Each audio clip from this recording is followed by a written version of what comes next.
ఆ విధంగా బహుశా ఉండకపోవచ్చు. రైట్. భానుప్రకాష్ గారు, ఓకే. భానుప్రకాష్ గారు రేపు భానుప్రకాష్ గారు, చెప్పండి.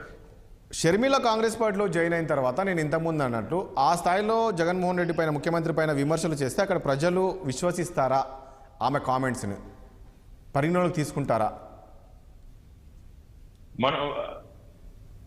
మొన్నటి వరకు జగన్మోహన్ రెడ్డి గారి గురించి మా అన్న గొప్పవాడు, బాగా చేశారు, మా నాన్న ఆశయాలు నెరవేరుస్తారని చెప్పి మొన్నటి వరకు మాట్లాడిన వ్యక్తి ఈ రోజు మాట్లాడితే ప్రజల్లో నమ్మకం ఉండదని చెప్పి అనుకుంటున్నామండి. ఎందుకంటే రాజకీయ అవసరాల కోసం, రాజకీయాల్లో ఎత్తుగడల భాగం కోసం మాట్లాడుతున్నారని చెప్పి అనుకుంటారు. ఎందుకంటే ఇన్ని రోజులు 2 నాలుకల ధోరణి అంటారు కదా, మనకి సామెత ఉంది. కాబట్టి ప్రజలు దాన్ని స్వీకరించే పరిస్థితిలో ఉండరని చెప్పి నేను అనుకుంటా. కానీ వాస్తవం వారు మాట్లాడితే నమ్మరు, కానీ మిగతా వాళ్ళు మాట్లాడితే నమ్ముతారు.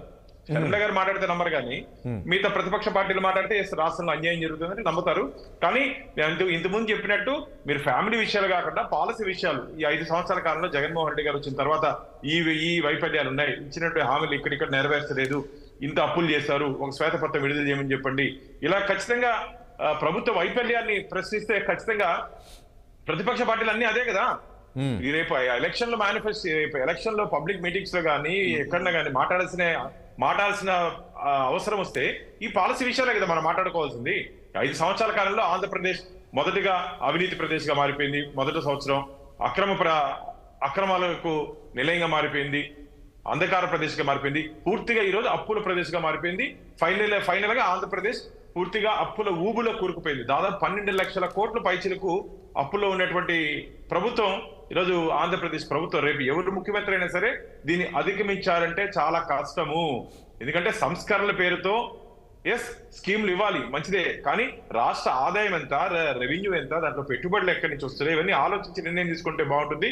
కేవలం ఓట్ల కోసం ఇలా సంక్షేమ పథకాలు తీసుకుపోయి ఈరోజు రాష్ట్రాన్ని సంక్షోభంలో తీసుకుపోయినట్టు వ్యక్తి జగన్మోహన్ రెడ్డి గారు. నేను ఒకటే చెప్పదలుచుకున్నా, ఏ ముఖ్యమంత్రి అయినా సరే తను చేసినటువంటి పనులను తీసుకుపోయి ఓటు అడగాలి. కానీ జగన్మోహన్ రెడ్డి గారు ఈ రోజు ఒక స్టిక్కర్ సీఎం గా మిగిలిపోయారు, ఒక సక్సెస్ఫుల్ సీఎం గా కాదు. కేంద్ర ప్రభుత్వం భానుప్రకాష్ గారు, మీరు జగన్మోహన్ రెడ్డి పైన, ముఖ్యమంత్రి పైన ఈ స్థాయిలో విమర్శలు చేస్తున్నారు, కానీ ప్రజలు నమ్మే పరిస్థితి ఉందా? ఎందుకు అంటే జగన్మోహన్ రెడ్డి గారికి ఢిల్లీ పెద్దలతోటి సత్సంబంధాలు ఉన్నాయి, రూపాయికారు ఒప్పందాలు ఉన్నాయని చెప్పేసి ఒకవైపు చంద్రబాబు నాయుడు పదే ప్రచారం చేస్తున్నట్టు చూసాం కదా. సో మీరు ఈరోజు సీఎం పైన ఈ రకమైన విమర్శలు చేస్తే నమ్ముతారా ప్రజలని? రాష్ట్ర ప్రభుత్వాలకి, నేను మళ్ళీ చెప్తున్నా, రాష్ట్ర ప్రభుత్వాలకి కేంద్ర ప్రభుత్వానికి ఏ విధమైనటువంటి సంబంధాలు ఉన్నాయో ఆ విధమైన సంబంధాలు మాత్రమే జగన్మోహన్ రెడ్డి గారితో, ఆంధ్రప్రదేశ్ ప్రభుత్వంతో కేంద్ర ప్రభుత్వానికి ఉంది. అంతే తప్ప వేరే అజెండా గానీ, సీక్రెట్ అజెండా గానీ ఏమి లేదు భారతీయ జనతా పార్టీకి, కేంద్ర ప్రభుత్వానికి. మళ్ళీ చెప్తున్నా, రాష్ట్ర ప్రభుత్వాలు అంటే 28 రాష్ట్రాల్లో చాలా మంది అందరూ ముఖ్యమంత్రులే కదా.